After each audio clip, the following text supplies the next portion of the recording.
The text came in on a Tuesday evening while I was reviewing load calculations for a 340 million pedestrian bridge. My phone lit up on the corner of my desk. It was from my younger brother, Rhett. "Hey, just a heads up.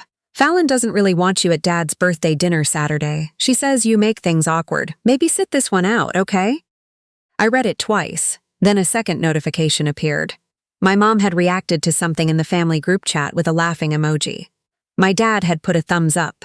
I didn't need to see what they were reacting to. I already knew. I typed back, "Got it, have fun." Then I set the phone face down and went back to my stress analysis spreadsheet.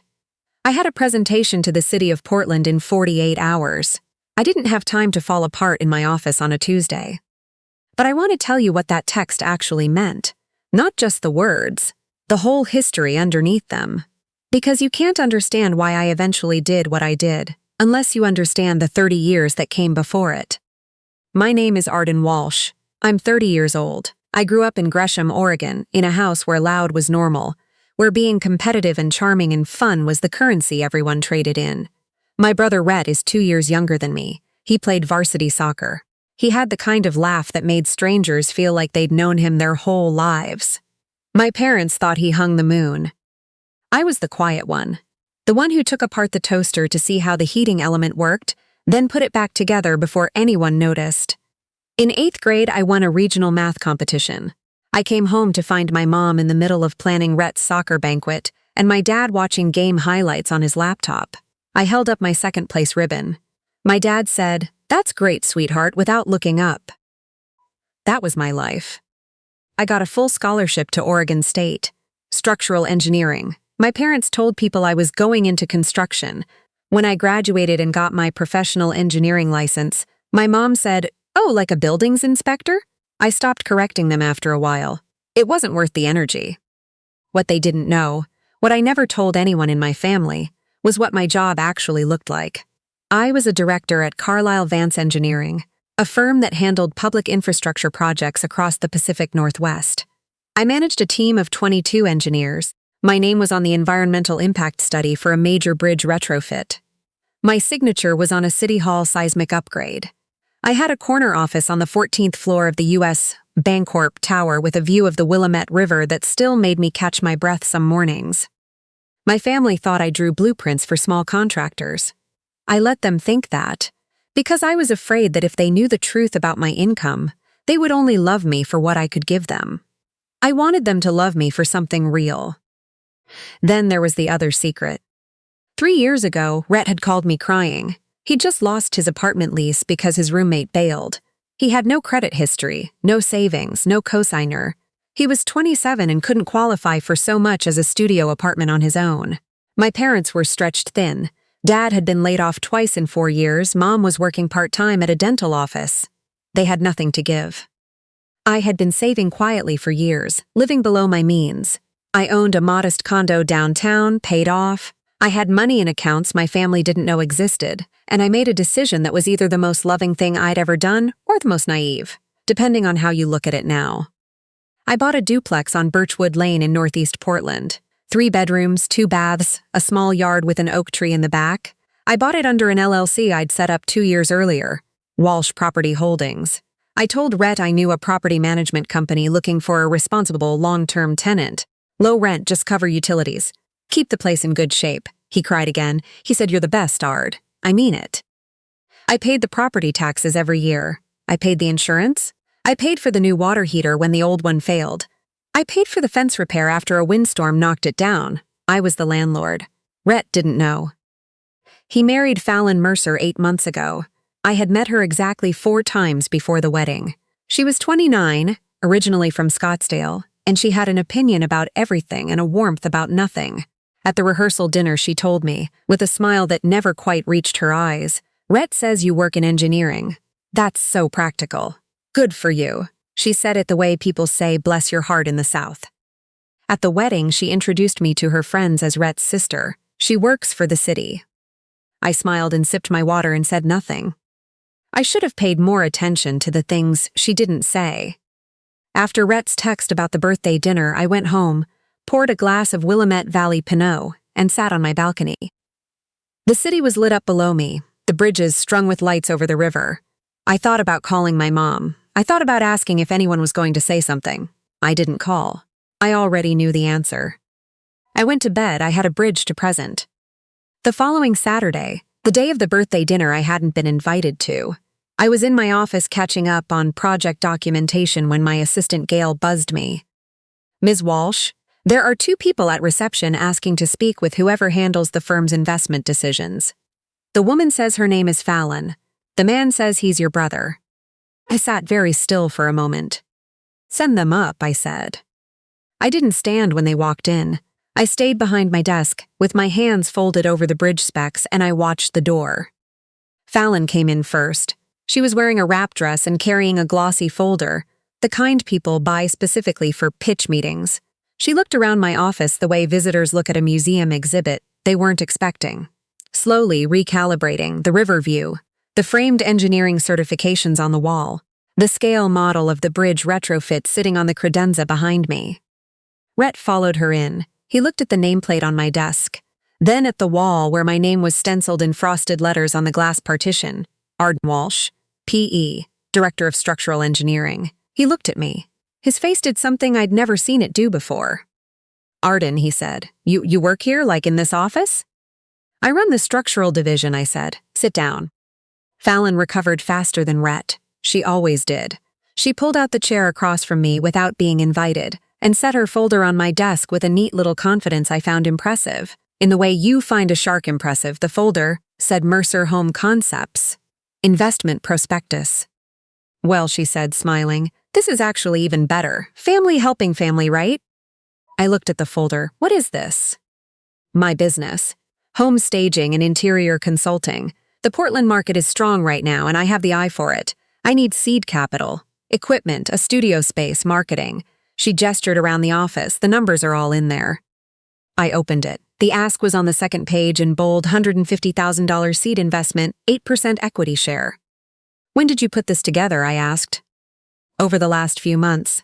I've been working really hard on it." I looked at Rhett. He was studying his shoes. "Last Tuesday," I said quietly. "Your husband told me not to come to my own father's birthday dinner because I make things awkward. He said you didn't want me there." Fallon waved her hand. "That was a miscommunication. You know how texts come across.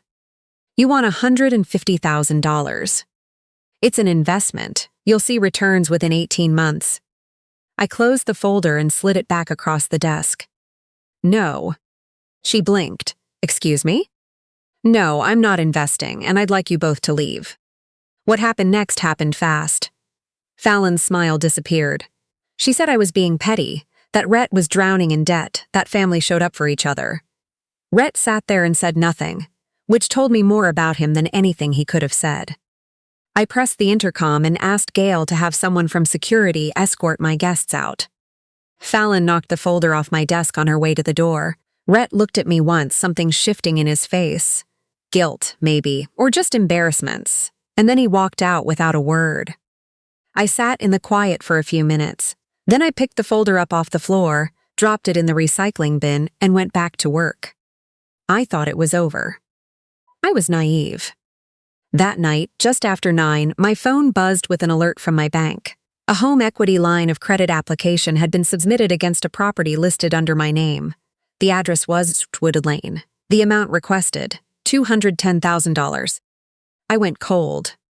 I called my private banker Roz, who handled high-asset clients, and answered on the third ring, even on Saturday evenings. "Roz, I just got a fraud alert, a HELOC application on a property I own." "I see it," she said, her voice shifting immediately. "It came in about 2 hours ago. It was flagged because the IP address is residential and doesn't match your verified access points. Did you authorize this?" "Absolutely not." The applicant listed is Arden Walsh. Co-signer is Fallon Mercer Walsh. "Arden, someone used your social security number and your LLC's EIN. That's identity theft and potentially wire fraud at the federal level. Do you want me to reject it and flag it for criminal review?" I thought about Rhett, the way he looked at his shoes while his wife tried to shake me down in my own office, the text. "Maybe sit this one out." "Reject it," I said. "Freeze everything connected to that property. And yes, flag it for criminal review." "Done. You should file a police report, Arden." "I know." I hung up. I sat on the edge of my bed in the dark and thought about how they had gotten my social security number. 2 years ago, helping my parents sort out a tax error, I had left a physical accordion folder at their house. My personal returns, my EIN documentation. I had meant to pick it up the following weekend. I never did. The text came in 20 minutes later. Rhett, Arden, what happened? The bank called Fallon. You blocked the application? Fallon, you are unbelievable. It's a loan. The property is collateral and you're the owner. We weren't stealing anything. My mom, Arden, your brother is very upset. He says you embarrassed them at your office and now you're sabotaging their business. Call me. My dad, kiddo, this is getting out of hand. Family works things out. I read every message. I took screenshots. I created a folder on my laptop and labeled it evidence. Then I called my dad. He picked up on the second ring. Arden. Dad, I need to ask you something directly. Did you know anyone took documents from your office? My tax returns. I left them there 2 years ago in an accordion folder.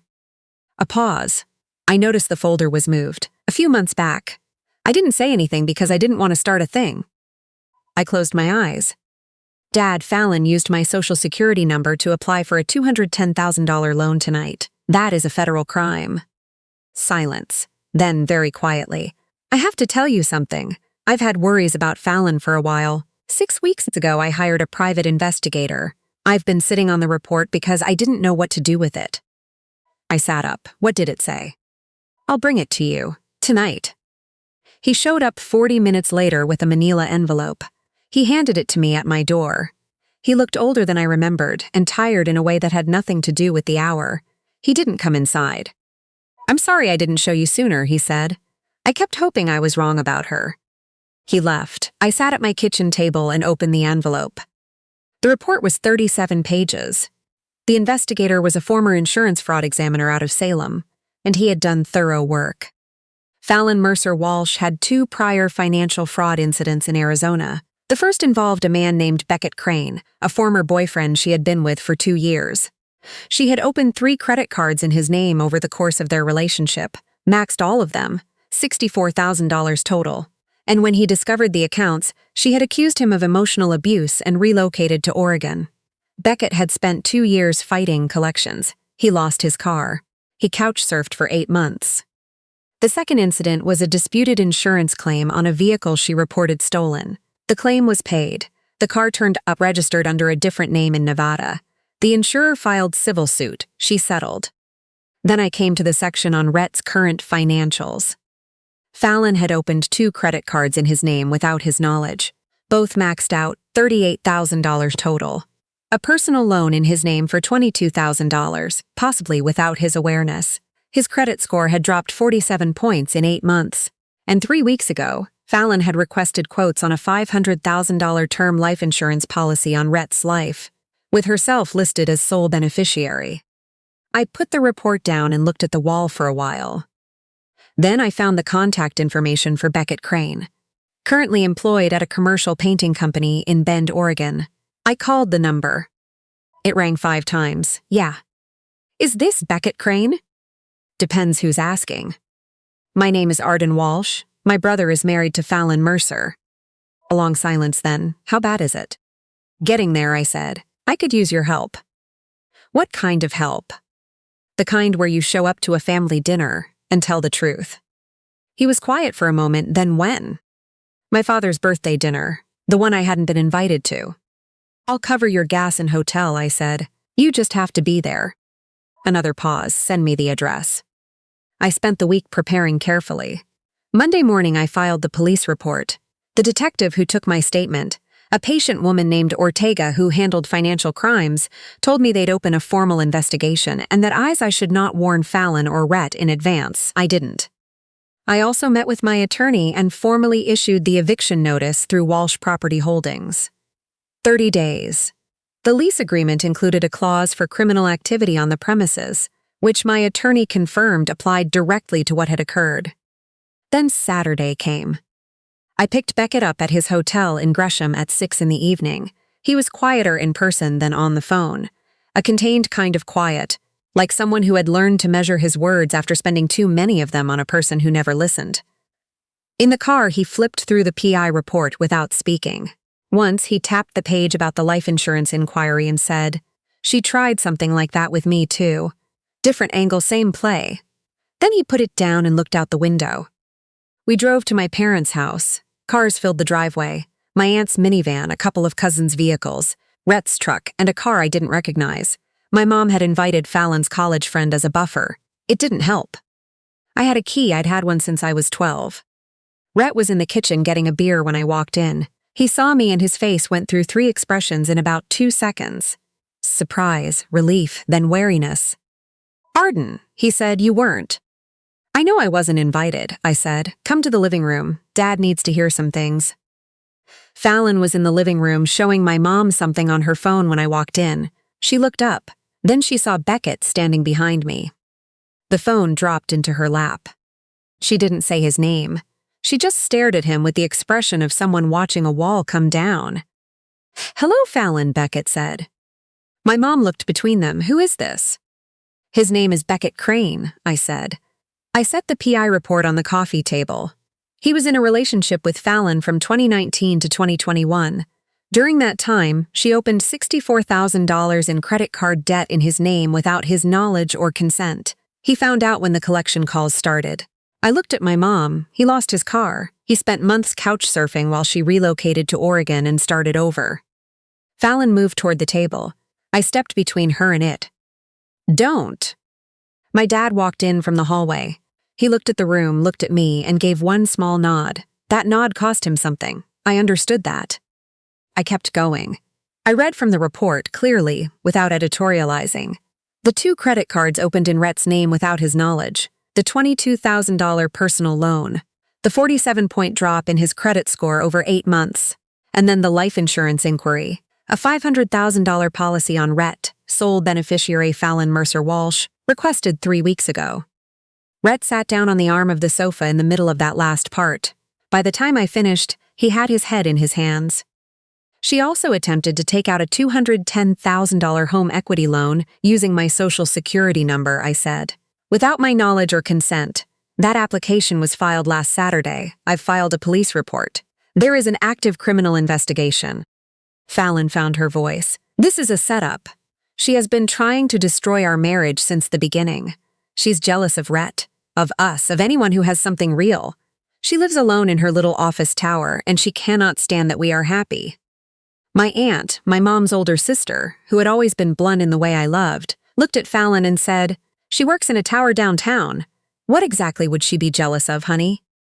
Fallon pointed at me. "She's cold, she's calculating. She's never supported Rhett."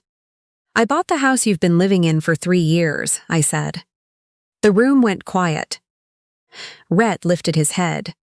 I took a single sheet from my bag, a print of the Walsh property holdings deed, and laid it on the coffee table next to the PI report. Birchwood Lane. I bought it under an LLC 3 years ago so my brother could have a stable place to live when he couldn't qualify for anything on his own. I paid the property taxes. I paid the homeowner's insurance. I paid for the water heater replacement 2 winters ago, and the fence repair after last year's windstorm. I have been your landlord, Rhett. You have been living rent-free in my property for 3 years. You never knew because I didn't want you to feel like you owed me. I just wanted you to be okay. Rhett's face had gone the color of old plaster. "And since Fallon has decided I'm a convenient target," I said, "I've served a 30-day eviction notice through the LLC. You have until the 14th of next month." Fallon came apart. She said things I won't repeat here. She knocked the report off the table. She told my mother I was lying, told my aunt I was mentally unstable, turned to Rhett and told him to do something, say something, don't just stand there. Rhett didn't do anything, he didn't say anything. Beckett leaned down and quietly picked up the scattered pages from the floor. He stacked them back in order and set them on the table. Then he looked at Fallon. Not with anger, just with the flat steadiness of a man who had long since stopped expecting anything from her, and said, "You told me you loved me, while you were running up $64,000 in debt in my name. I wanted you to know that I know exactly who you are now. That's all." He sat down. Fallon walked out the front door. We heard it close. I looked at my brother. He was staring at the deed on the table. He looked like a man who'd been standing on solid ground and just realized the ground had belonged to someone else the entire time. Rhett. He looked up, his eyes were red. The detective's name is Ortega. If you cooperate with the investigation, they may treat you as a witness instead of a subject. The fraudulent attacks opened in your name without your knowledge are documentable. Call a lawyer Monday morning before you do anything else. I picked up my bag. But I can't keep doing this. I need you to understand that. I'm not angry, I'm just done. He didn't beg. To his credit, he didn't beg. He sat there for a moment, and then he said something I hadn't expected. You won the regional math competition in 8th grade. You came home and nobody said anything. I was there. I was right there in the kitchen and I didn't say a word. I looked at him for a long moment. I know, I said.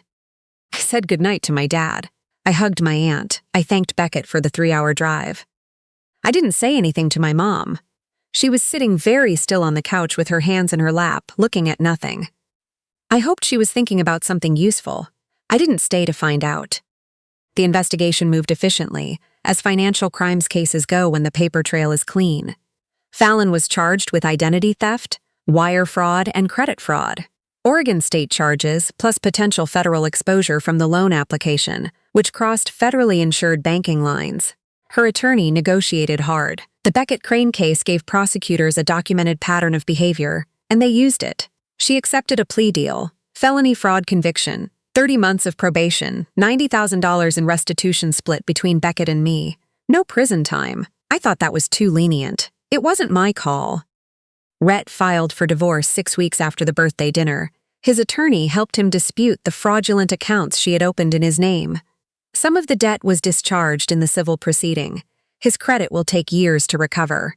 He's renting a room from a coworker now. We don't talk much. About a month ago, he sent me a text that said simply, "Thank you for not letting her take the house out from under me too," I replied. "Take care of yourself." That felt like enough. I sold the Birchwood Lane duplex in November. I sold it at full market value to a family that had been renting in Northeast Portland for 6 years and had finally saved enough for a down payment. First-generation homeowners, they sent me a card with a photo of their kids in the backyard by the oak tree. I keep it on my desk. I used the proceeds to pay off the last of my graduate school loans and put the remainder toward a plot in the West Hills. I'm designing the house myself. Large south-facing windows, a room with bookshelves on every wall, structural drawings done on evenings and weekends at my kitchen table for the pleasure of it.